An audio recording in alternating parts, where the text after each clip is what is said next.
I'm Sam Rose, and this is Commerce is Chaos, the podcast for consumer brand founders who know that building a business is messier than the highlight reel shows.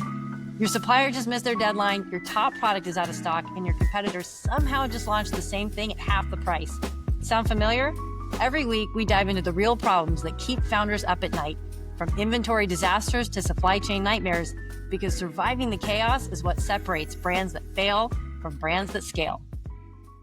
Well, let's get right into it. You founded House of Wise, which was a luxury CBD brand, and you built it and sold it. I should say you sold it to a cannabis company.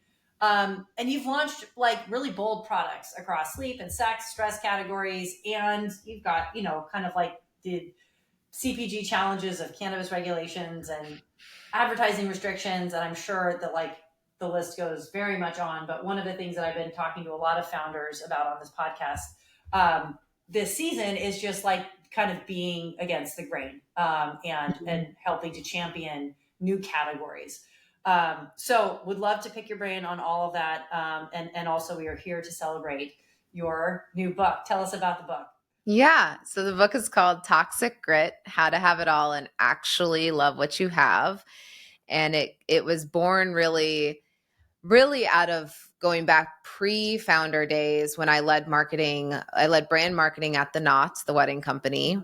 So I had a team of 50 people, and I had 3 kids under the age of 4, and I had just filed for divorce and was entering a chapter of my life where I think society wanted me to pick a lane. Like, are you either a girl boss or are you a trad wife? And I was like, well, I am neatly in both. Yeah. I am a full-time single mom and now, and so it's really a book about the vehicle for which I talk about toxic grit and how to create space for all the things in your life is what I call character theory. And this idea that you have all of these kind of diverse versions of you inside of yourself. Yeah. And I think as founders can really relate to this. The work version of you very much wants to take over the whole plot and like the whole movie, call all the shots. But there's other parts of you that want different things. They have different goals. There's a part of you that wants to just move to Bali and explore the world. And then there's a part of you that wants to be crazy independent. There's a part of you that wants to actually love being in a relationship. There's a part of you that wants to take care of others. There's a part of you that doesn't want to take care of anybody. Like we have this kind of diverse, competitive set of internal characters. And when you think about a business, what do? We set a North Star and then we set functional goals so that each function knows what they're doing and how they're creating space to ladder up to the North Star. So this book kind of takes a person through the lens of, okay, sure, your North Star may be to live a happy, healthy life, but what does that actually mean when you start to break it down into these kind of different departments that live within you? I feel like hearing you say all of this, you have like so many of the answers, or at least the frameworks that we're all looking for. So give us a couple of insights. Like how did you identify this as like a framework for yourself? And then how did you maybe develop it so well that you're like, you know what, this can actually help more people too? Yeah, I can tell you the exact moment that character theory came to light. It was a very kind of typical day in my life of just jumping on the subway, dropping 2 kids off at preschool, another one, the baby at home with the nanny, going to, on the subway down, working, running from like lactation room to meeting and to then home by 5 o'clock to relieve the nanny and get the kids bathed and in bed. And there was this moment where I was rocking my son, who was just a little baby, and I took out my phone and I wrote the phrase, "You can have it all," in my notes app. And I remember thinking, like, where is the friction coming from? Because it's not all. I have it all. And I realized it was the word you. And I started to understand, like, the work version of me doesn't want to leave meetings early to go pump or leave work at 4:30. That version of me wants to stay at work until 10 p.m. and like keep going. The mom version of me doesn't give a fuck what emails are coming through. I just want to be like here with my babies. And so I started to realize like I was being fed the word alignment from everyone. Like, just find alignment. And I was like, these different versions of me don't align. And during COVID, when I had a VC backed startup with 3 kids at home all the time, I had to realize that now I would embody the work version of me all day. And then I needed to quickly transition into mom mode. And I started talking about the fact that I was building in transition sequences. And so, for example, I started doing a commute bath where I would go and take a bath and I would tell my kids, I will be back. I'm going to go become a mommy. And I would literally go take a bath. And from that point forward for the night or for the next 2 hours, I would be in mom mode. And I would allow myself the time to transition into that version of me that was softer and more sillier. And I needed that space and that buffer. And when I started to kind of like expand that theory out to these other parts of me, now I was dating again. And now fast forward, I'm getting married.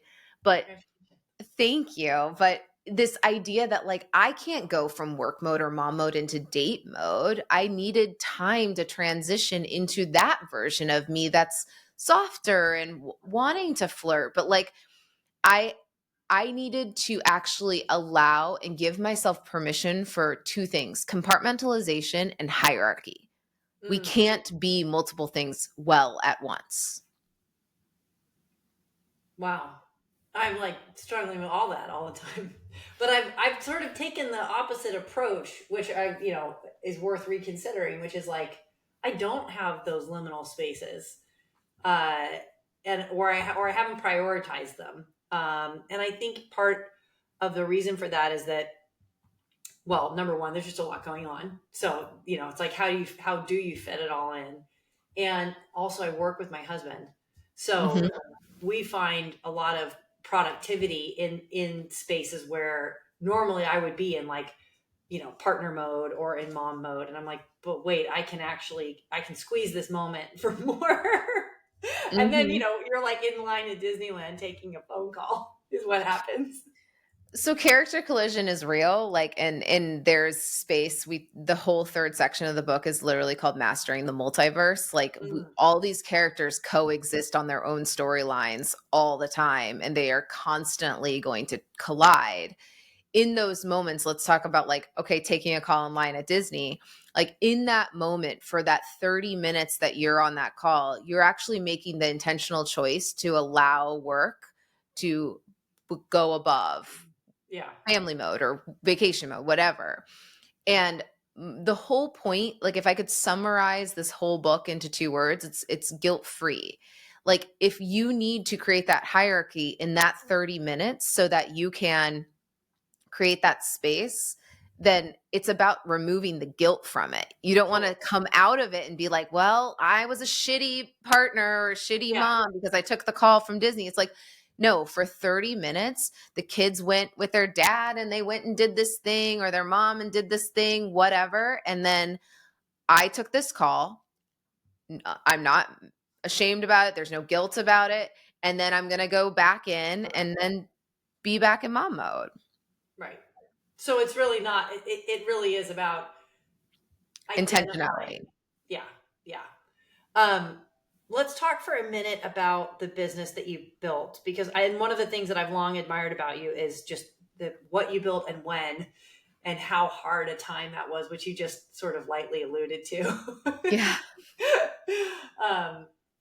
Tell me about, just what inspired you to build the business. I know there's a story behind the name as well, which I'd love to share with everybody.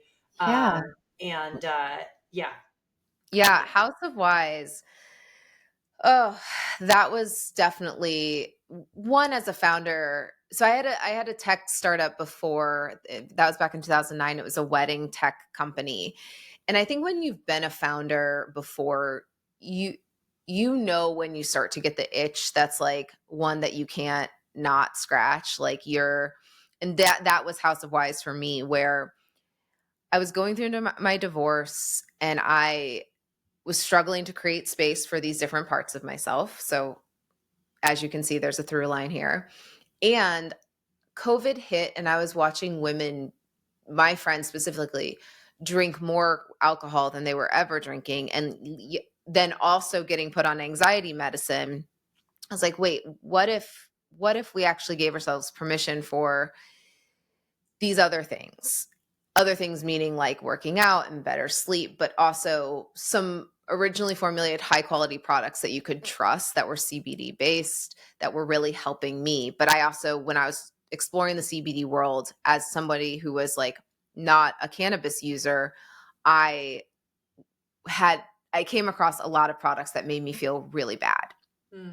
So I was like, there was no brand. I would walk into places, I was like, nothing has a brand name here. Like I truly didn't know what to trust. And I was like, okay, I can take what I know from building consumer facing brands, and then build a really high quality product from sources I trust. And it was February 2020. So just a few weeks before the world shut down. And I was in India managing our Indian office there. And I went on a date, just kind of like really allowing myself to have some freedom to explore what it would look like if I built this company. And I started researching women who really had a lot of agency and power in their lives, or they took it back.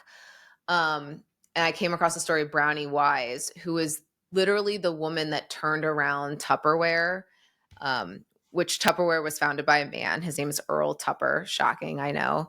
And they were like nosediving in sales. And this woman, Brownie Wise, identified that like when women come together, they share products. And so that started the Tupperware party. And she is the genius behind it. Then when she went to ask for a board position or like a leadership position, they fired her because the movement had caught on and everybody was doing Tupperware parties and the company was booming. And she went off, and like no one ever really heard from her again. And I wanted this company to be, there's so many layers to it, but at the highest level, really like putting our money where our mouth is, and that we are supporting women through and through. My whole team was like people who are working like fractional or working moms who are juggling. But then also, because I couldn't do paid advertising, we did what we called like super affiliates. And it was this kind of like taking everything we know from direct sales, stripping out all of the ickiness like pyramids and having to recruit other people to a team, but really understanding that like people who feel invested in a company and they feel like they're part of a company, they're the ones that are going to talk about that. So how do I build that in? And so we created a Slack channel for all of our affiliates. We did monthly, like basically town hall updates of what we were building. We gave them like line of sight into like new product testing, like new packaging design, whatever. And when we launched December 1st, 2020, we had 500 super affiliates that launched with us that day. Wow. And it was just like, I didn't have to spend on paid advertising. We just grew a community. That's incredible. I think one of the things that a lot of founders underestimate is how many products you have to build your product. So I'll give you an example based on what I'm going through, but I'm inspired to make this comment from what you're saying. I'm, like early stage SaaS, venture backed SaaS. This is one of the companies that I'm, really heavily, not heavily involved. It's like completely my day job. It's like a constant obsession. I've been trying to build this for years. And I'm really enthusiastic about it. And the product is rad. Like it's really a great product. It's big though. And I kind of underestimated how big it was when we were going to build it. We did exactly the wrong thing, which is like, we didn't pick a tiny little wedge and then build a tiny little product and then like grow it. We're like, no, like let's platform all of operations into one place. So, okay. So we build the product and it's rad and, getting radder every day. And then there's like go to market. And I'm like, wait, now I'm building like a whole other machine. There's the product just to talk about the product. Yeah. And I mean, I knew that there were a lot of jobs to be done, and I had a whole plan, but writing a plan is so adorable. Like executing it, Right. the amount of content that I need to write, or the amount of Yeah. wires that I need to string up, and like just building out a HubSpot account so that we can like have the Mm-hmm. barest chance at attribution and like all of the funnel stuff. I'm like, oh my gosh, this is like, I thought I was building a product, but it turns out I'm building at least two products. Yeah. And this business is kind of early stage. Some of the other businesses that I've grown and sold, they've had like almost 100 employees. Then there's a whole other product there. It's the product of like people management and making sure that like, you're treating people with respect and that they've got the resources that they need. And like HR is a product. And Yeah. it's so interesting. And I'm sort of like inflicting this like on myself once again. I'm like, wait, I once again underestimated that just my thing is not enough. Like, you had to build this entire community product. And what you're saying is, and like so much respect, you realized how important that was. So important that you built it before you released the product itself. It was Yeah. actually, in a way, the first product. It was for sure, because that started in August, and we didn't even launch with products until December. So for months, we were just talking to people and bringing them, like, to me, as a marketer, I think about a couple of things. The first being, how many fingerprints of the actual consumers can I get on the product before it even launches? Mm-hmm. So that when it launches, they're like, oh, my fingerprints, I see myself on it. I want to talk about it. The second one is, my approach to marketing is called mountain range marketing. I don't know if you've ever heard of this, but I think I made it up. But if somebody else made it up somewhere, tell me. But only because I know you, but keep going. Okay. So I think about marketing as a mountain range. Most people just go and summit the largest peak and then come right down. For me, I am constantly building up towards a bigger mountain and then coming down. And then maybe there's another big beat, and then you come down maybe a little lower, and then you build it back up again. But everything is preparing you to keep going to the next thing. And then there's also a come down period of, what are you doing? Let me make this even more tangible. Every single time there's a quote unquote launch, you should have a pre-launch, which is getting those people's fingerprints all over this thing, getting feedback on everything that you're doing. Then there's the pre-launch, which is, how do you get people excited about the thing that's about to drop? Then you launch it, and then you've got post-launch moments, which is, what the heck are you doing with the testimonials and the content and everything? And within each of those, every time you do something, I tend to say, is it an octopus or a swordfish? Are you getting at least 8 diverse channel things from this? So if you're, let's say, one of your marketing strategies is, we are going to put our founder on podcasts. That's our marketing strategy. Okay, cool. Now that's a swordfish. Let's make it an octopus. If your founder goes on a podcast, you're going to use the clips for own social. Cool.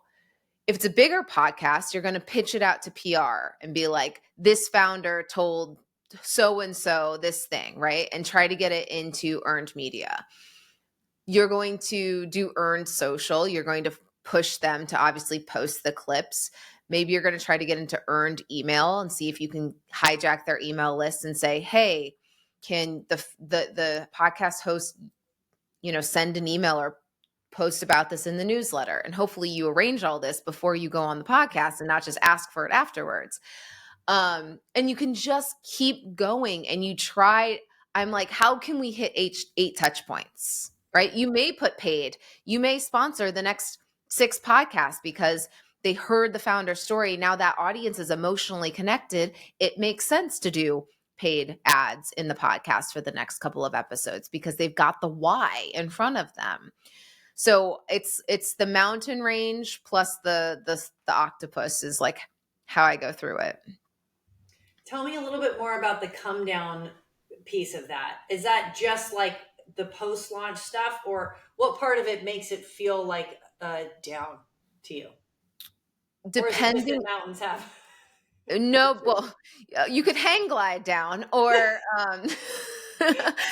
I it depends on how big the launch is, right? Like Okay. if this is for consumer, like if you have a launch, obviously you've got influencer, well, not obviously, but perhaps you have influencer. Um, what did you do with the organic posts? Did you white label any of it? Do you reach out and try to double down on a bigger affiliate opportunity with that person because you see that they drove a decent amount of sales and you want to cultivate a bigger relationship? Did you create a sizzle reel? Did this turn into a brand marketing moment where it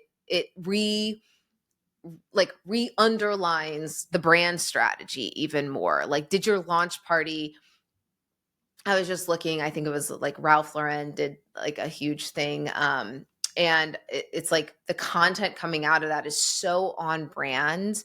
It's like, okay, this can reinforce brand in a way. So I'm constantly thinking about what other parts of the marketing plan it can support after. Okay, so this is genius. Also, everyone should want to hire you now. Although I know you're not available. No. Let's make it real. Tell us how the octopus works for Toxic Grit.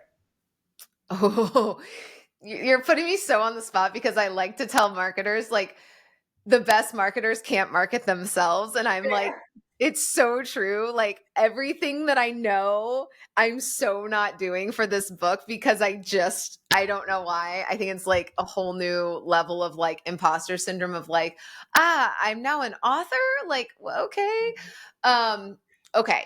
So let's get tactical for a second. So with Toxic Grit, I have thought a lot about octopus for sure, which is I am writing, let's use newsletters for example. Email is a big way to sell books. So I did a couple of things. I know newsletter strategy is like a marketing tactic. Okay. First things first. You can pay to be in people's newsletters. Okay, cool.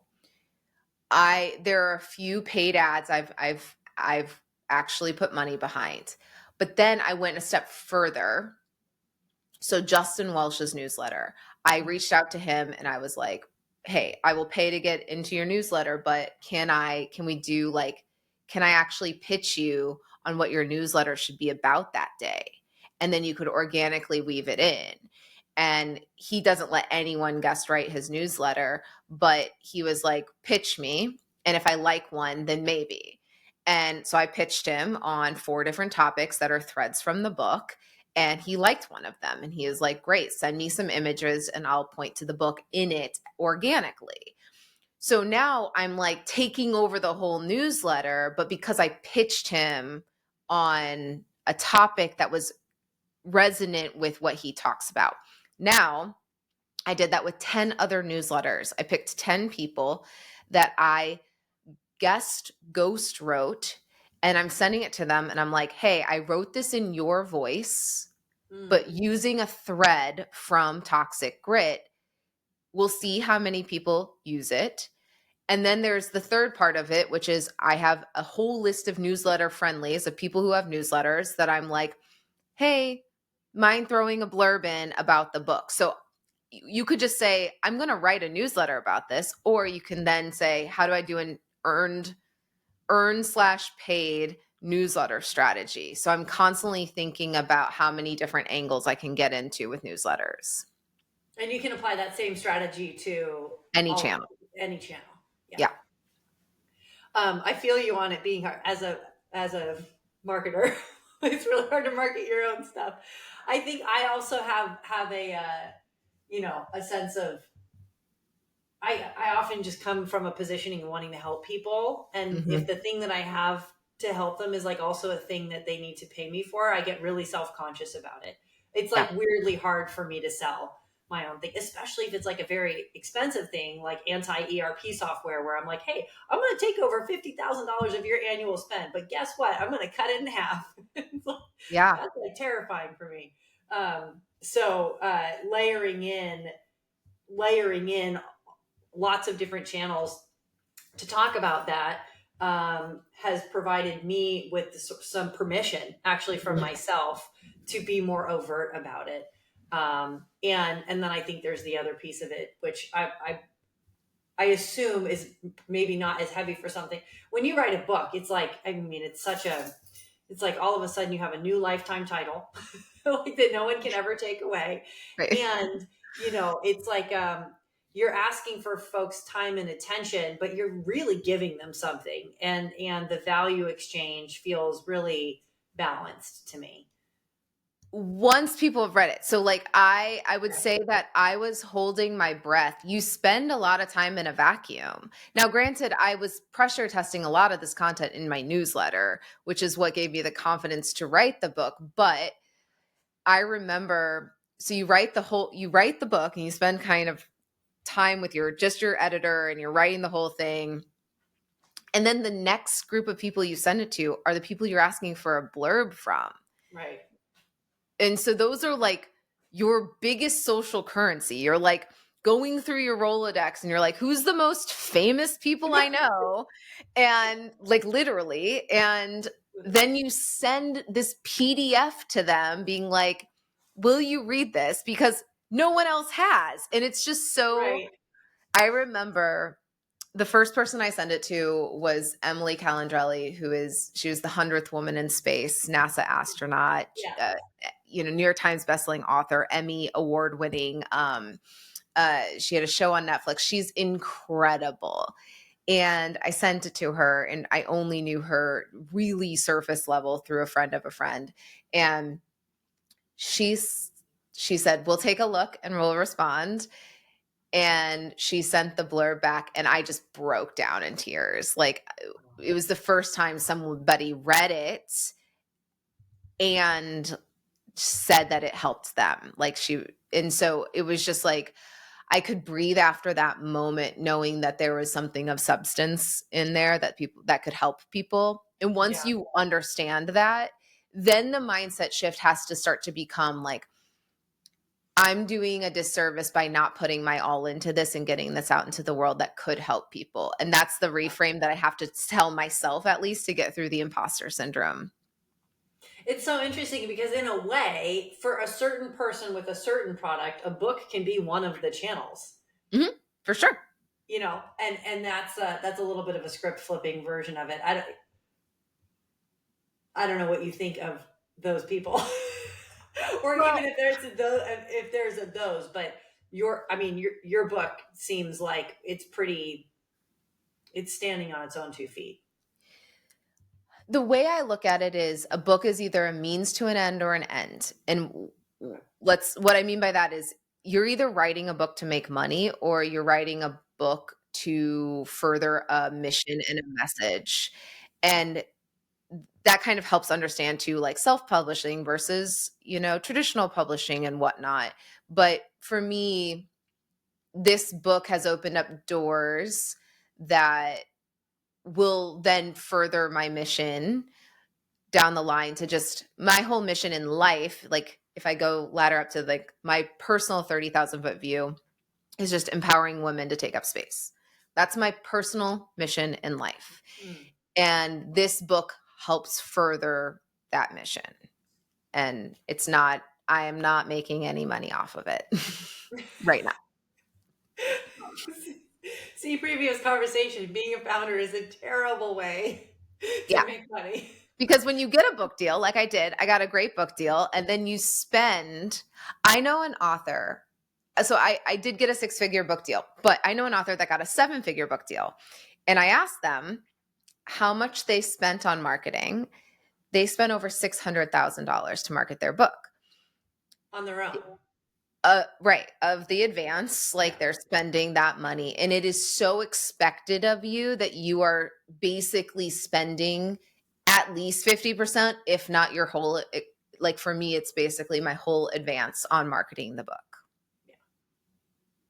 Which is such an interesting, like, there's the group of folks who publish books is obviously like such a small subset of us. And I don't think that the business of authorship is really discussed that widely. Like, or that you No. basically founded yet another thing just to get this book off the ground. Yeah. It's literally a whole product. It's its own startup, because how I think about marketing anything is you are starting a movement. When I took over the Knots brand, I remember, and it was ironically as I'm going through a divorce. So it was kind of funny, but I was like, our mission has to be not just about planning a single day of someone's life, but preparing them for marriage. Right. And now let's start to break down what it means to prepare for marriage. Well, you have to love yourself. You have to love your body and so like all of these things, you have to know about how to have financial conversations. So it was this idea of what movement are we actually starting? And that becomes so much bigger than the product itself. Yeah. Wow. That's like kind of goosebumps marketing right there. Yeah. Thanks. What's been the most surprisingly easy, or like you thought this was going to be a wall you have to punch through, but you didn't? And then answer the opposite. What's like been the most shockingly hard, where you just thought like I'm really prepared for this, but all of a sudden you're blindsided for the book specifically? Okay. Shockingly easy for the book was writing it. Like this thing just poured out of me. Like I had a lot of pent up words inside of me, apparently, that just wanted to come out. And I have never experienced that much flow state for that extended period of time. So that was really fucking cool. That's right. The hardest thing is like getting people to like buy the book. It's like, don't judge a book by its cover, but everybody kind of does. It's like title, cover, like getting people to understand the mission and the nuance of it. And I think right now in the world of like productivity books, like this isn't actually a productivity book, but it kind of is getting lumped into that. And it's been hard managing the narrative with like, I hired a PR agency and they're trying to pitch it more as like a business book. And then it's like, but is it? I think it's a little bit more self-help. And so yeah, it's been harder to get alignment on where this book is going to live in the world. So we'll see. I think it's just going to solve itself. I think we're going to allow it to kind of see where it goes. How much are you in control of that, like narrative versus partnering with your publisher and agents and stuff? I mean, well, I'll give the full transparency. This is a bunch of founders here. So hiring an agency, you have kind of one of two paths whenever you hire a marketing agency. You hire the biggest, best. They know how to like launch every celebrity brand, every New York Times bestselling thing. And if you're a really small fish in that pond, you're going to be given the junior resources or the least amount of time. Or you can go to smaller people who are hungry, who get your mission and they want to push and figure it out, and they're in the trenches with you. And I think our gut instinct, probably fed by ego, is to go with the bigger fish. Like you want the bigger pond. You're like, I want to swim in that bigger pond. I want to have that agency name, that cool team working on this thing. And it really does come down to alignment with the people who are actually going to be working day to day. And if they are equally as in the trenches with you and pumped to get this out into the world. And I know that from the business side. I didn't take my own I didn't drink my own Kool-Aid when I stepped into the author world because I was like, I've never done this before. So I didn't trust myself. I was trusting, other people who have done this for other authors. And we should always trust ourselves, even if it's a new area. Yeah. Yeah. I think that's the terrifying challenge, right? Is like, as a founder, you kind of always want to push the edge or be on some sort of learning curve, right? You must be on a Sure. learning curve of some kind, and resolving yourself to trust that, like, the gut that got you to where it got you is gonna push you through that learning curve, even if the technical expertise on the learning curve, is like so Yeah. heavy. Like, and there's so many, really intelligent people around you where it's like, well, I'll just do what they are telling me to do because they've done it before. Or you're like, I'll just hand it to them because they know what they're doing, which is the worst thing you can do as a founder, as an author. Like, you have to keep your hand in the cookie jar. Okay, how do you resist? Like, how do you amplify that little voice inside that's like, don't let go? Well, it's about overextending. Like, don't grow beyond your ability to have oversight. Like, if you are trying to grow at scale and you can't actually oversee it, then one could argue that that's not smart scaling. Like, you're growing past your britches or whatever they say. And I think in these moments, outsourcing is important, but like, have you ever hired an EA and not trained them and not spent time giving them how you think and training them on how you make decisions? You will get frustrated. You will end up firing that EA.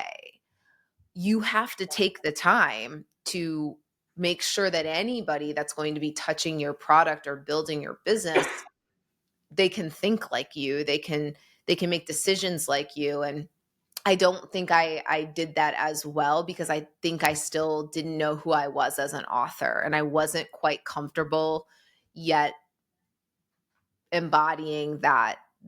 So I was like, well, let other people tell me who I am. That was What'd my you mistake. find out? How did they get you wrong? I think that, it's a good question. I think that I knew who I was and I was ready to take up that space, but I was looking for someone else to give me permission to do it versus just doing it. So we don't need permission. Gaga would say, you're a strong female and you don't need permission. Yes, exactly. Sorry, I cut you off. No. Gaga and I cut you off. No, that was great. I think that was like a perfect end to that thought.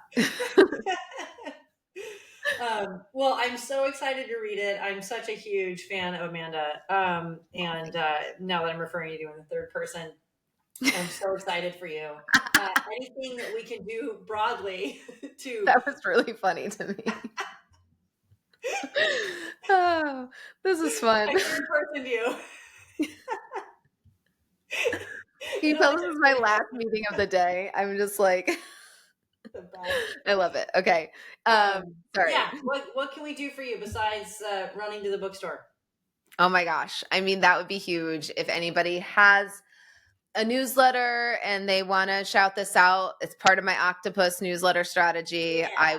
You can email me and would love to get a shout out in your newsletter, but really just buying the book, reading it, telling a friend would be immensely grateful. So excited for you and in such admiration of what you've built. And it's really cool. If that's like a 4-hour version of this 45-minute conversation, it's going to be really good. It is. And I read the audiobook, which don't hold me to this, but that was quite the endeavor. But yeah, so check if you want an audiobook and you liked the sound of my voice, which I don't know why you would, but you can have many hours of it. It's all there for you. We could just play it back. This is perfect. Part of your octopus can be me just playing with a picture of you, clips from the audiobook, and then hitting pause and like talking to the you that's not there. That's like did you as a kid ever make like news videos with your friends where you recorded yourselves, then put it on the TV, and then you're like, back to you, Amanda. And then you looked at yourself and you timed it perfectly? That was before editing. That was like real clipping room floor kind of stuff. Right. It's time to bring it back. I think we should bring VHS back. I really do. I'm ready for all things like 90s nostalgia to come back. We have my oldest is in junior high, and so her cell phone is now like, when she comes home, it becomes like all the kids' cell phone. Like it's like almost like a landline. She has to put it there, and like if it rings, anyone can pick it up, and she hates it, but it's fun. That's amazing. You just put her phone number on blast. This has been so fun. Thank you very much for coming. Excited for you, and we'll talk again soon. Okay. So good to see you. Thanks. Bye. Thanks for joining us for another episode of Commerce is Chaos. If you're listening, I have a feeling you know just how much good leaving a 5-star review can do for a team. Drop us a review on Apple Podcasts and subscribe to Commerce is Chaos wherever you get your podcasts. Don't forget to subscribe to our Substack, also called Commerce is Chaos, for more good stuff and actionable tools to build your business.